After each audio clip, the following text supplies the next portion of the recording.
What up, y'all? Back here with another video for you. This time a bit of a celebration. I hit 1,500 subscribers, which is incredible to me that you guys will actually sit here and listen to me ramble about whatever nonsense comes to my mind, I guess. So I appreciate y'all, and I am going to run a contest for this one. I'm going to do a couple shout outs as well, but the contest, how I'm going to run it is basically the same I did my 1,000 subscriber contest. Is I'm going to have y'all do like a Q&A. Drop questions in the comment sections of this video, and that will be your entry. This time, instead of 3 though, you could do up to 5 comments, questions, whatever, and that counts as 5 entries. If you do more than 5, whatever, but it's only going to get you 5. So drop those questions down there if y'all feel like doing it, if you guys are interested. I have like a mystery goodie box of some miscellaneous metal merch, a tape, and like 10-ish CDs. I'm not even going to bother showing it to you. It's more fun if it's a mystery, I think. But yeah, so let's get on into this. We are listening to State of Euphoria by Anthrax. I've been absolutely obsessed with Anthrax the past week. I've always loved Anthrax, especially the first 5 albums by Anthrax specifically I love. So we're listening to this wonderful one. State of Euphoria. Did I say Sound of Perseverance? I don't know. Anyway, this is Tenpenny American Bitter Ale that I'm drinking. I have not yet had one of these. If you saw an odd movement, I was dodging the cat swatting at my arm. It's in Australia. Oh, that's good. That's definitely different. Really tasty beer. Bready. Hits the nasal passage a little. Very nice. So, I'm going to do a couple shout outs. I got the names written on a sheet of paper because it's hard to remember tags. So first one, Heavy Therapy. Go check out Heavy Therapy if you guys have not watched his videos. Makes really, really cool content. He keeps up pretty well with new stuff. Got a really diverse taste, especially in the extreme metal category. That sounds really, really cool. Get on that. He has a very, very well-spoken manner to him. Drunken Metalhead Musing would be a great channel to check out. He puts out videos pretty regularly, and they're always a lot of fun. They're very conversational, which is something that I really, really enjoy in a video. Josh Keach, longtime commenter, subscriber, has a channel, one of the UK fellas. Go check out Josh if you have not. No Solution as well, great channel, really knowledgeable, especially the old school stuff. I really like to hear that kind of stuff. Cavernous Carnage 213, another one of the UK guys, and this guy, he makes great videos. He's funny. He's all kinds of, fired up Englishman. I don't know particularly what part of the UK he's from, but I really enjoy his demeanor in his videos. He's very to the point, and I really like that kind of thing. Stormwind 79, great channel. Tons and tons of good stuff, especially in the extreme metal categories over in Thailand, if I remember right. The Dreadful Minutes, Rick, killing it as always. Y'all probably know Rick, but he needs more subs, so get on that if you don't. And Metal Miners, another dudes, great guys. They know their stuff, especially if you like the new wave of death metal, and Cody handles more of the black metal and stuff like that, but Anthony kills it with the new wave of death metal stuff. So go check out all those channels. That will be tagged in the description. So this is also going to be a 5 underrated metal records video. On top of that announcement, I have those brilliant things right here. We're starting with a little black metal. This is a Swiss black metal band. German, Swiss, I don't remember off the top of my head, but this is Nicht with I don't know how to pronounce that name whatsoever. So this is a demo, the second demo in their catalog, if I remember right. There's never been a CD pressing of it, so I kind of whipped up this little listener copy for myself on just a CDR, one big passage in German that I wrote out. Very, very good stuff. It's really atmospheric, kind of depressive black metal, but it's not, it's not Forgotten Tomb DSBM where it's a little aggressive and black metal style. This is really, really on the ambient leaning side of that DSBM-ish ambient atmosphere. The vocals kind of sound like Schmeagol from Lord of the Rings, very much so like that. He really has that kind of crying orc style of vocal to him. This is is a project that has had something to do with Nargaroth. I believe Nargaroth might do the vocals in this. The dude from Nargaroth, I should say. If not, he's done several splits with that band. It's really good stuff. Go check this out. It's only on YouTube, really. You can't get a hold of it anywhere else, really. So, niched. Next, this band has more than enough credibility, but you might only consider them a Christmas band. So, Trans-Siberian Orchestra with Night Castle. If you guys watched Eli's channel a couple of weeks ago, we did a Sabotage ranking, and we were talking a little bit about TSO. This album in particular is really, really cool. It's incredibly theatrical, and it's 26 tracks long. This is for sure a buckle in and be ready for an adventure kind of album. It's really, really neoclassical. There's a million different vocalists. I don't remember how many people are actually on this album. Let me see if I can see it on the inside, but let me show you this inside here first. Really, really like the look of all of that. Really, really cool aesthetics.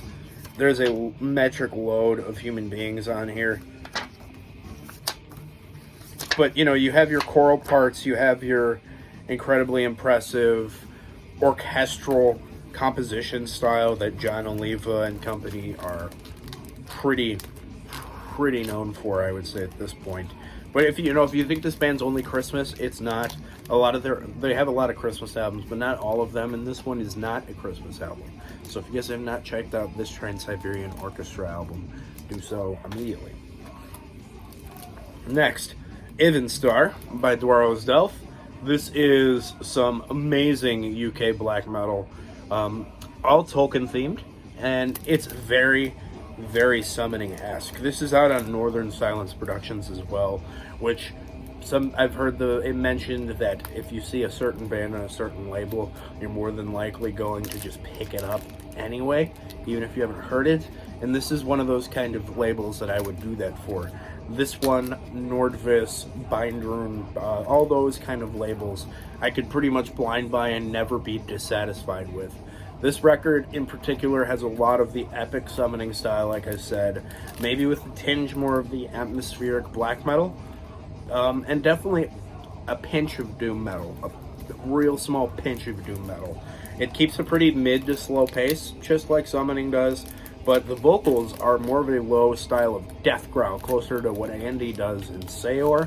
If you're familiar with that project, which I hope you are, Dwarrow's Delph really, really nails the Tolkien-esque vastness of their, kind of immersive soundtracky style, man. Dwarrow's Delph is a really, really good band. Next, I believe this band is from Finland. This is Before the Bleeding Sun by Eternal Tears of Sorrow.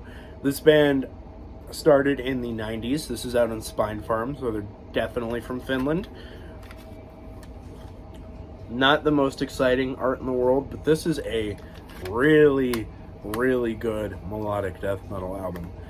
This is one of those mellow death bands that kind of keeps in their mid-pace more than they get, kind of the thrashy, Darkane and Dark Tranquillity kind of style. This band keeps more in the Insomnium camp. If you guys like Insomnium, you will definitely like this. You could even take a couple pinches of goth out of this as well. There's an obvious gothic influence all over this record. I should definitely put this back on sometime.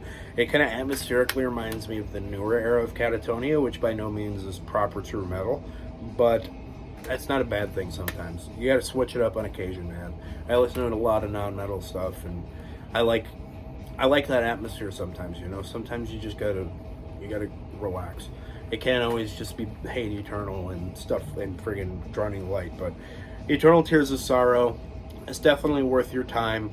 They have a pretty iconic album, which is a couple people like walking through a forest and they look like they're really struggling. Not sure what the name of that one is. I don't own it. This is the only one from this band that I own, but I would gladly say you could start pretty much anywhere in their career and you'll wind up digging it. Check out Eternal Tears of Sorrow if you have not. Good beer, man. Good beer and Anthrax. That's the dream team. All right. Last one. I don't think I've shown this in one of these. If I have, sorry. I'm not going to go review 8 installments to make sure, of Wars in Osseria by Fairyland. This is about as dweeby as you think it is, and it is amazing. I really, really like everything about this band. They have nothing but fun the entire time. This is your Castles and Dragons style of symphonic power metal. This is one of the first in the style that I heard.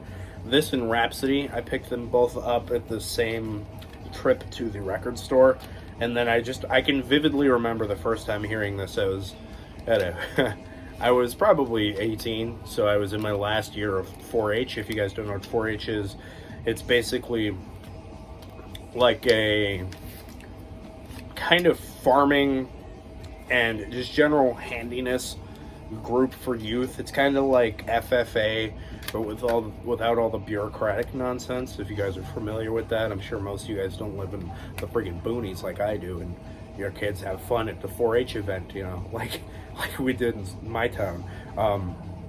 But I was there, and it was a fresh snowstorm, driving through the woods and the cornfields to get to someone's house, and it really, really fit the majestic nature of, you know, a swirling winter wind with a really, like, still sunset. It's a really, really pretty album, man. It really, really fits all those kinds of moods. This is a female-fronted band as well, which may be something that annoys some people because they're going to think it sounds just like Nightwish or Leaves' Eyes. By no means does it sound like Leaves' Eyes, and other than the fact it's a really bombastic, somewhat power metal style for Leaves' Eyes, this is a lot more of your Rhapsody style, your really, really, really theatrical and orchestral proper composition. This has Casio keyboard sounds all over it as well, which for me, I almost prefer that a lot of the time in a symphonic black metal or symphonic power metal or symphonic death metal album, you know. I'd much rather listen to the old Septic Flesh than the new Septic Flesh and things like that. I like the keyboard sound as opposed to real orchestration. I speak English on occasion, guys. You guys are used to this crap. But, so, that is Fairyland, and that is the 5 albums for this week. I will have another collection update soon, and I am moving. So, like I said in my last video, so I will definitely have a couple pre-recorded videos to put up amidst the move, so there won't be any breaks of anything. And on Monday, I will have a live stream with my buddy Goatman over in Ohio. He's from the band Via Crucis and Heliophobia and a couple other projects, but you probably would know him from Via Crucis. We're going to be doing a discussion on our top 5 USBM releases. That's going to be a really fun one. Very excited to have him on the stream. I'm going to try to do more regular streams. I think it's a boatload of fun to be able to nerd out with dudes on the internet. I mean, that's what we're here for, isn't it? I'm just here rambling now. So, Fano wants to remind you, leave 5 comments or 5 questions down in the comment section here, and you are entered into the contest, my mystery box from Life Eternal. I think y'all enjoy it. There's death metal, there's black metal, there's other kinds of different things. There's patches, there's flags, there's tapes. I think it's more fun if I leave it a mystery. So I'm going to cut it off at that. I hope you all enjoy this video and enter this international too. I will ship it to you. I spent all the money to ship it to Ireland when Gordon won my last one, and I will not hesitate to do it again. So I'll catch y'all in the next one. Keep it greasy.